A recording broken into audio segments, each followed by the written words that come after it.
5 doktor sa mundo na dapat mong malaman. Number 1, sunlight. Batiin mo ang bawat araw sa umaga. Ang bawat 15 minutes na pagbilad sa araw ay nakakapag-boost ng iyong mood, ma-improve ang tulog at mapalakas ang iyong buto. Number 2, sleep.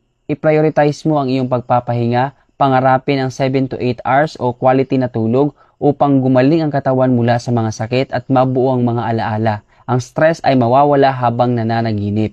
Number 3, exercise. Matutunan mong gumalaw araw-araw kahit breast walking o fun dance session. Ang exercise ay nagpaparami ng lakas sa katawan, kakayanan sa anumang bagay at kalinawan ng kaisipan. Ito ay gustong-gusto ng iyong katawan. Number 4, healthy diet. Pakainin ang iyong katawan ng tunay na pagkain. Damihan sa gulay, prutas at whole grains para umunlad ang iyong katawan mula sa mga sustansya at makikita mo ang pagkakaiba. Number 5, self-love. Ang sarili mo ay ang